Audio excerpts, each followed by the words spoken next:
Hello, I'm Craig Constantine. Hi there, I'm Stacey Cordivano. I'm the host of the Whole Veterinarian podcast. Oh, I love it. Thank you for putting everything in there. I am the laziest person in the world. People would say I am frenetic, which may also be true, but I only do what I absolutely have to. I skip as much of everything as I can. And that means I skip intros and outros and show notes and all that stuff. That might be considered efficient from some people. I'm sorry, did you say deficient? What I'm what I'm thinking is I've been hounding you for a while, so thanks for showing up. Now that I'm like, how long have I been hounding you? Yeah, thanks for hounding me. I always want to say to people out there, if you're listening and you're squeamish about doing outreach, do your outreach. I've had people ghost me. So there's some negative feedback there, but nobody ever says, dude, stop bothering me. What I get all the time is, oh, dude, thank you because I forgot, or thank you for reminding me, or I'm notorious for people will say, well, get back to me next month. And like 30 days later, because I have a process, you'll get a message from me that just says bump.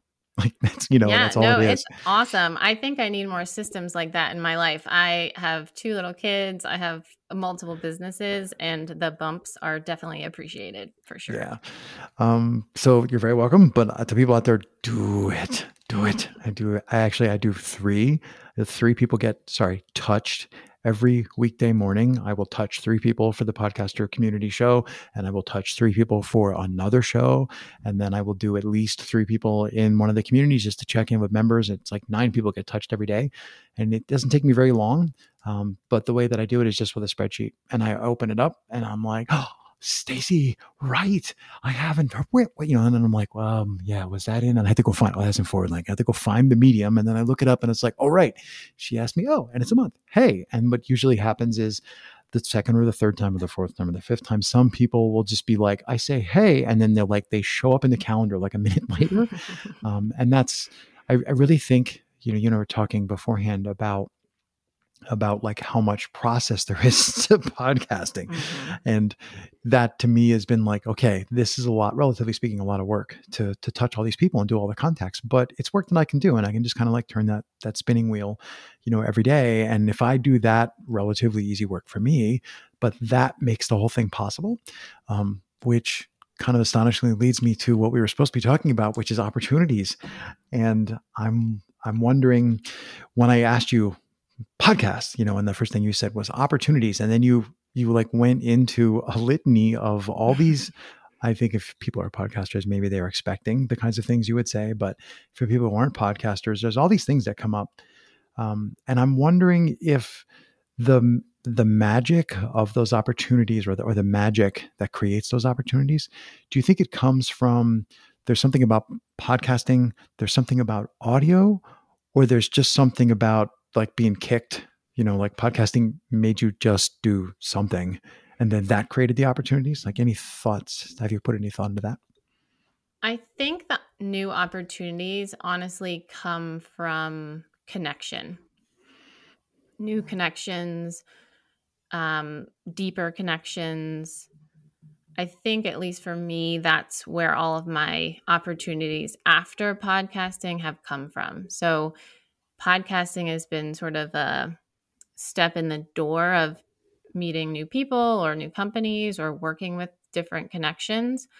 But it wasn't until we actually sat down and chatted and got to know each other and maybe communicated a little bit afterwards. Actually, I have to also thank social media for that connection too. Probably one of the few things you can thank social media for, but it's like, wow. I have to say, like, the veterinary community on Instagram is pretty tight knit and pretty positive. So I've made connections because of the podcasts, but a lot of them come from finding people on Instagram or deepening my connection with them through Instagram, which is weird, but nice. And so when I think of the new opportunities I've had in the past year and a half that I've had a podcast, they've all really come from connection with new contacts. Nice. Let me just make sure the soapbox hasn't appeared. Sometimes I find myself on a soapbox. It's not there. So I'm not going anywhere near social media. I do agree with you. Sometimes communities of people use the tools to get awesome things done. So that I think the magic there comes from as you said, the veterinarians who are using it as a tool. Correct. Every once in a while I have a great question, but then I was listening and I forgot what I wanted to ask. Such a wonderful problem to have. I have too many cool people to talk to. My brain overflows. Do you, let me just see. I'll just take a second, see if I can find the question again. It was really good. I swear. I've lost it. Oh, well. Do you find that, okay, I don't know much about veterinarians. Random tidbit about Craig. I have a really good friend, like from fourth grade, whose mother owned a horse ranch. And like every day in the summer, I would bike 45 minutes on my pedal bicycle to his farm, his mom's farm. And then if the two of us did, like mow it's an entire boarding, right? And so that's the only experience I have of veterinarians is occasionally one of the vets would come, if they had an issue with a horse or something. And they always struck me, I think I met 2 or 3 that way. They always struck me as really thoughtful. And I've always wondered if it's thoughtful people are drawn to being veterinarians, or if you weren't thoughtful because your patients don't talk to you, you wind up being thoughtful. And that idea like swirled to the top, well, for obvious reasons, but also because there's something about podcasting that, I remembered the question. There's something about podcasting that draws people in. And I think it has to do partly with audio, partly with it's an unusual experience, partly with it's extremely intimate. And there's this, I don't know if you know who Hugh McLeod is. I don't know how to, maybe he's a cartoonist. And he talks about something called the social objects, which is people don't actually get together and talk normally, unless you have a relationship with a person, something. 'Cause it's like you're talking to somebody randomly. It's because I bought a corn muffin and you're like corn muffins and we're talking about the thing that we have between us. They call it the social object. And when you were talking about your podcast opportunities, you're kind of like talking about the podcast being this social object, which, here's this really odd thing that people weren't expecting. Stacey has a podcast, and this led them to then have a conversation, and we're quickly not talking about that. So I'm notorious for rambling. I'll give you a 2 for your choice. Do you want to go with the social object podcasts are social objects that leads you to an interesting conversation? Do you want to run with that? Or do you want to talk more about cerebralness and introspection as it pertains to veterinarians?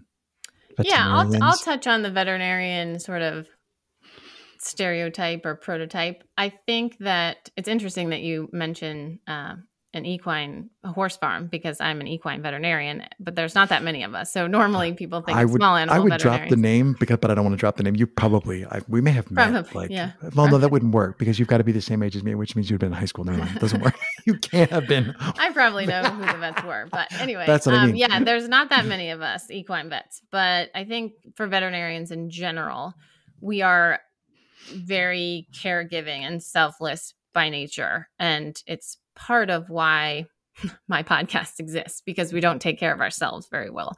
We focus on the caregiving for the animal and for the owner, and we tend to put ourselves last. So my podcast focuses on well-being and personal development rather than just the professional, learning all the diseases and things like that. But I think it's interesting, the connection between podcasting and sort of being generous and thoughtful, because I do think that is pretty much a requirement for all veterinarians. Like you said, they don't talk, so we have to be aware. We have to notice a lot of things. The patients and don't talk. we have to be willing to sort of figure things out as they go. And I think that also applies to podcasting. Like, you're never going to plan exactly how something's going to go. So yeah, I think your observation of them being caregiving or generous with their time and knowledge is a good stereotype, probably a true stereotype. But I think it's probably also partly you have to have it to be a good vet, but it's also partly learned, because as you get more experience as a veterinarian, if you're going to connect with the owners and if you're going to let the animals talk to you, you have to work on developing that skill for sure. I'm torn between going off on like, do you talk to the horse? Like I guess my don't first question is, talk does to the the owner usually horse. go away, or does like they leave you alone with the horse, or they want to like hover? Oh, so that is probably pretty different from small animal. Small animal, you're going to be in the room with the owner for a few minutes, getting a history, and then you're going to probably take the animal to the back and do most of your workup. But for equine veterinarians, they are there the whole time. Probably half of the barn is there watching you. Yeah. It's definitely a different experience. And does the horse talk to me?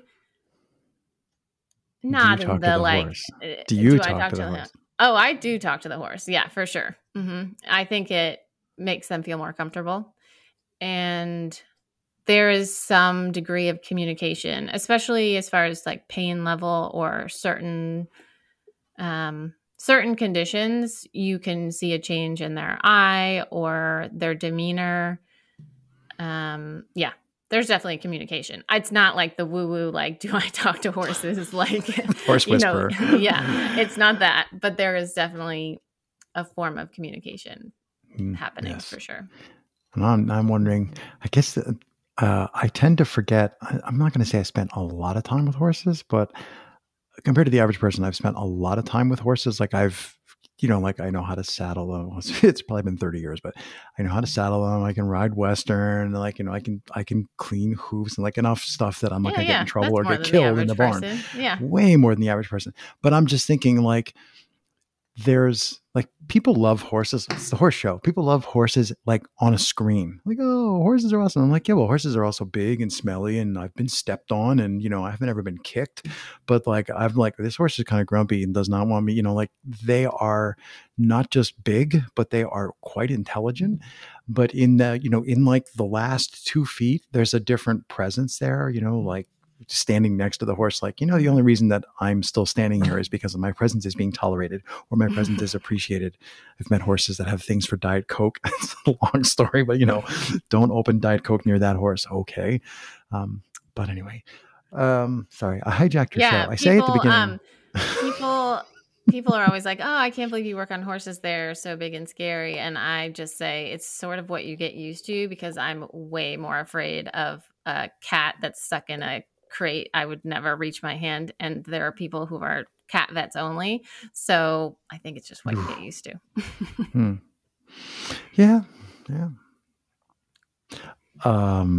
Yeah complete loss of through line. Was there anything you were thinking, this is like when Craig needs to panic, he goes, was there anything you were thinking about on your way to the recording session today that you wanted to make sure we got to? Yeah, I think it's important for people to realize that the reason you start a podcast may end up being completely different, or you may develop different tangents to where you sort of end up with your podcast. I created a podcast. I wanted to give back to a community that I felt was hurting. Our community has an increased rate of suicide, especially among women. We have pretty terrible mental health and well-being habits, like I already mentioned. And I had a little extra space in my life to do a project that would give back. And listening to podcasts had helped me so much grow as a person by focusing on, all the different things you can learn about, but even just like habits and gratitude and productivity and leadership.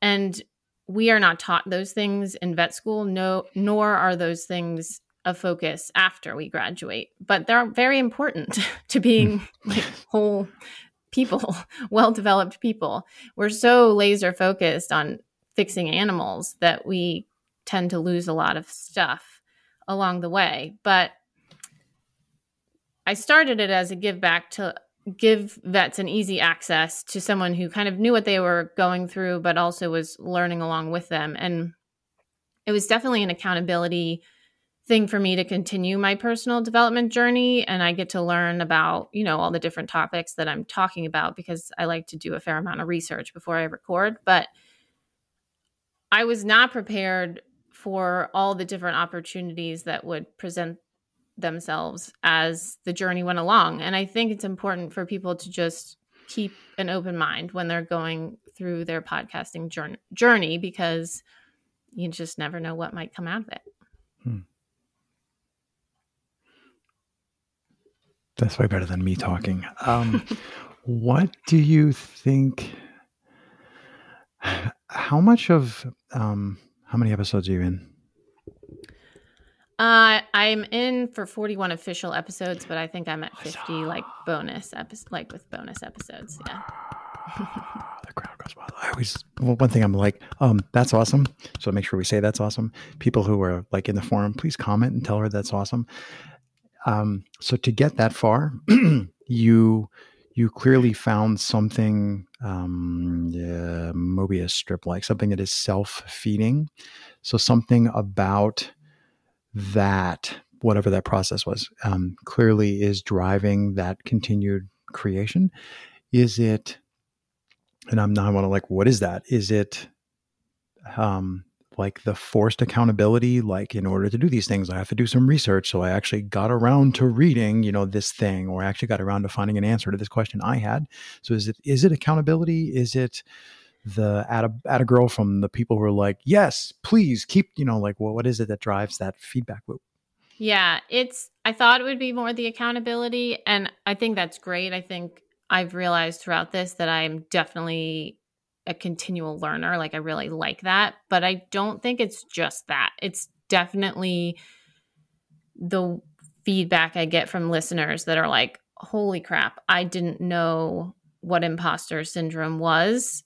And now I know that what I'm feeling and dreading every day at work in the vet clinic is imposter syndrome. And I'm going to contact that person you talk to, because they do one-on-one coaching, and I'm going to, figure out how to help myself. Or you had a student loan planner on, and I already booked an appointment with her to go over how to better handle my student loans. So it's the individual, again, back to connection. So connection with individual listeners and hearing that the work has helped them is definitely what keeps me going. Mm-hmm. Yes, I would definitely agree. My almost all of my podcasts are driven by curiosity, just what would happen if I talked to this person? What happens if I do 10 more of those? And the part that so surprised me about it is just how freaking fun it is when people are like, that was great, or I ask, this person who they want to hear. And then when I talk to that person, there's just this, upward spiral of everybody just keeps saying, that was cool. And I'll talk to this. And then I enjoyed that. And so I wasn't expecting that upward spiral of, fun's not the right word, but feedback that comes out of just pushing record, pushing stop, and then hitting publish, or however complicated you make it. So what's so many things. What's something about podcasting currently? Looking at currently what's going on. What's something about podcasting that scares you? It is scary to think about the amount of work that it takes, and having the stamina to continue that, because there's some, between all of life and all of the things going on in life, it's busy, and I try not to edit my podcast at 2 a.m, but sometimes it still happens. The blanket over your head. No. And I really like doing it, but some days it's kind of scary to be like, how does this end? How do I know when this ends, or when it's right to end, or how do I give up on, now that people are sort of counting on me to help them? Yes. How do I ever stop that? But I don't want to stop it currently, but it's scary to think about if, something changed in the future. That's a little scary, but it's a good scary, I think. Yeah. The scary of, opportunity, or the scary of, possibility. How often do you publish? Are you still on the I call it the weekly treadmill of like, cause I had No, to stop doing man, that. weekly was so hard. I'm on every other week, and I'll take a break around the holidays this year for Yeah. sure. That's what I recommend to people is like, try taking a break, try missing one. The other one is um, in the beginning, I was just publishing, whenever I had one that was done, and I did like a dozen or 14 or something like that. And then I had someone working with me on the team. And I basically said to her, I'm like, okay, just get me on a schedule, because I had believed that you need to be publishing on some sort of regular schedule. And then we managed to get to like Wednesdays. And then eventually we got to every Wednesday, and we did a whole bunch, and it just became this vicious, not her fault, but it became this vicious cycle of like, well, what are we doing for next week? And then you're, as soon as there's a target, like for when it's due or how many or how long it has to be, then you're like, well, I guess we'll just lower the bar a little bit to try and and then I don't like that. Like, I mean, it surprises me endlessly how awesome it is when I take something that I think might be kind of and work on it, and it gets really good. Show up and ask questions, and it's better than I was hoping. But so I gave up on like weekly. I gave up on like publishing on certain days of the week. I just went, nobody remembers what, day of the week I published 3 years ago, but they're still downloading it. So, that the proof is in, or the value is in the thing that I made. Yeah, that's something I'm still working on. If we're going to generalize vets, I'm going to also generalize us as perfectionists. And probably a lot of the audience can relate. There's a lot of perfectionists out there. And I haven't given up that control. It's every other week on Thursday. Yeah. What's the simplest thing? I think it was David Novinsky who first said MVP, minimum viable podcast. And I do that all the time. What's the simplest thing that could possibly work here? Let's try that. I will say that leaving, I used to have a bank of like pre-recorded interviews and things ready, but leaving them to a little bit last minute is better for me, because then I don't edit them 3 times. I just do it the one time. Yes. So that is something I've learned to relax a little bit about, for sure. When I have them in the bank at the moment, I just recorded a whole bunch for the Movers Mindset Project. I have 8 full-size interviews. They're an hour and a half to 2 hour recordings, and they're all like in the bank. And now I feel bad because I had to tell the guests, if this doesn't come out until like February, it doesn't mean we don't love you. It just means we're completely swamped. So I agree with you. Like, I'm just like, it's done. It's awesome. Put it out, anyway. Well, as much as I hate to say it, that's probably a place where we should stop. So thanks so much, Stacey, for taking the time. Thanks for having me. It was fun chatting.